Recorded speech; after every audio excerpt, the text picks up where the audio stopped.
मित्रों, आज मैं आप लोगों को महान क्रांतिकारी चंद्रशेखर आजाद की संपूर्ण कहानी सुनाने जा रही हूँ। कृपया अंत तक और ध्यानपूर्वक अवश्य सुनिएगा। चंद्रशेखर आजाद भारत के स्वतंत्रता संग्राम के महानायक और क्रांतिकारी आंदोलन के अद्वितीय योद्धा थे। उनका जीवन भारत की आजादी के लिए समर्पित था।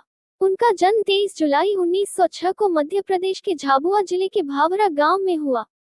उनके पिता पंडित सीताराम तिवारी एक साधारण किसान थे और उनकी माता जगरानी देवी धार्मिक विचारों वाली महिला थी। उनके बचपन का नाम चंद्रशेखर तिवारी था। उन्हें शिक्षा के लिए बनारस भेजा गया, जहां वे संस्कृत पढ़ने गए। हालांकि यहाँ उनके जीवन ने एक नया मोड़ लिया। वे महात्मा गांधी के असहयोग आंदोलन से प्रभावित हुए और पहली बार राष्ट्रीय आंदोलन में कूद पड़े। महज 15 साल की उम्र में चंद्रशेखर ने असहयोग आंदोलन में भाग लिया। उन्हें ब्रिटिश पुलिस ने गिरफ्तार कर लिया और जब मजिस्ट्रेट ने उनका नाम पूछा तो उन्होंने गर्व से कहा, नाम आजाद, पिता का नाम स्वतंत्रता, पता जेल। उनकी इस निर्भीकता ने उन्हें युवाओं के बीच एक आदर्श बना दिया। इसके बाद से उनका नाम चंद्रशेखर आजाद पड़ा और वे अपनी जिंदगी भर इस नाम पर कायम रहे। 1922 में चौरी चौरा कांड के बाद गांधी जी ने असहयोग आंदोलन को अचानक वापस ले लिया। इससे कई युवाओं, जिनमें चंद्रशेखर आजाद भी शामिल थे, को गहरी निराशा हुई। उनका मानना था कि केवल अहिंसा के माध्यम से भारत को आजादी नहीं मिल सकती। उन्होंने सशस्त्र क्रांति का मार्ग चुना और हिंदुस्तान रिपब्लिकन एसोसिएशन में शामिल हो गए। यह संगठन भारत को ब्रिटिश शासन से मुक्त कराने के लिए सशस्त्र संघर्ष का समर्थन करता था। आजाद ने इस संगठन में रामप्रसाद बिस्मिल, अशफाकुल्ला खां और भगवती चरण वोहरा जैसे महान क्रांतिकारियों के साथ काम किया। हिंदुस्तान रिपब्लिकन एसोसिएशन को अपने अभियानों के लिए धन की आवश्यकता थी। 9 अगस्त 1925 को चंद्रशेखर आजाद, रामप्रसाद बिस्मिल, अशफाकुल्ला खां और अन्य साथियों ने सरकारी खजाने को लूटने के लिए काकोरी ट्रेन पर हमला किया। ये घटना ब्रिटिश सरकार को चुनौती देने वाला पहला बड़ा कदम था। हालांकि इस घटना के बाद ब्रिटिश सरकार ने सख्त कार्रवाई की। कई क्रांतिकारियों को गिरफ्तार कर लिया गया और रामप्रसाद बिस्मिल, अशफाकुल्ला खां सहित कई साथियों को फांसी दे दी गई।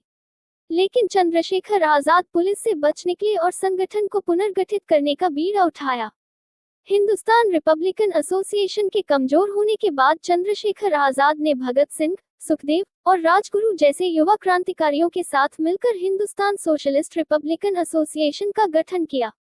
इस संगठन का उद्देश्य न केवल ब्रिटिश साम्राज्य को उखाड़ फेंकना था, बल्कि समाज में समानता और न्याय की स्थापना करना भी था। 1928 में साइमन कमीशन के भारत आगमन का जोरदार विरोध हुआ।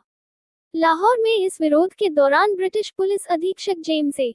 स्कॉट के आदेश पर लाला लाजपत राय पर बर्बर लाठीचार्ज किया गया। इस लाठीचार्ज से लाला जी की मृत्यु हो गई। इस घटना से क्रांतिकारी आक्रोशित हो उठे। चंद्रशेखर आजाद, भगत सिंह और राजगुरु ने मिलकर स्कॉट की हत्या की योजना बनाई। हालांकि गलती से पुलिस अधिकारी जॉन सॉन्डर्स मारा गया। इस घटना ने क्रांतिकारी आंदोलन को और तेज कर दिया। हिंदुस्तान सोशलिस्ट रिपब्लिकन एसोसिएशन ने दिल्ली असेंबली में बम फेंकने की योजना बनाई ताकि ब्रिटिश सरकार को जगाया जा सके।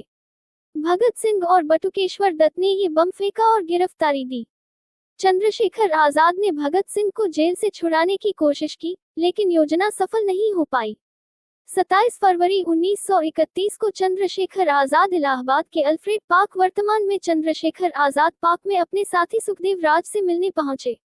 ब्रिटिश पुलिस को उनकी उपस्थिति की सूचना मिल गई और पार्क को घेर लिया गया। चंद्रशेखर आजाद ने अपनी पिस्तौल से पुलिस का मुकाबला किया। उन्होंने कई पुलिसकर्मियों को घायल कर दिया, लेकिन जब उनके पास केवल एक गोली बची तो उन्होंने खुद को गोली मार ली।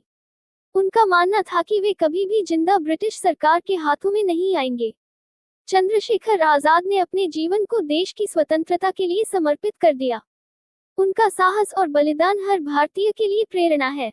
अल्फ्रेड पार्क, जहां उन्होंने अपने प्राणों की आहुति दी, आज चंद्रशेखर आजाद पार्क के नाम से जाना जाता है। वे केवल एक व्यक्ति नहीं थे, बल्कि स्वतंत्रता के लिए लड़ने वाले लाखों युवाओं के लिए एक प्रेरणा स्रोत थे। उनकी प्रसिद्ध पंक्ति, मैं आजाद था, आजाद हूँ और आजाद रहूंगा, आज भी भारतवासियों के दिलों में गूंजती है। चंद्रशेखर आजाद का जीवन इस बात का प्रमाण है कि स्वतंत्रता केवल साहसी और बलिदानी लोगों के संघर्ष से प्राप्त होती है। उनका बलिदान हमें ये सिखाता है कि अपने अधिकारों के लिए हमेशा दृढ़ता और साहस से लड़ना चाहिए। भारत माता की जय।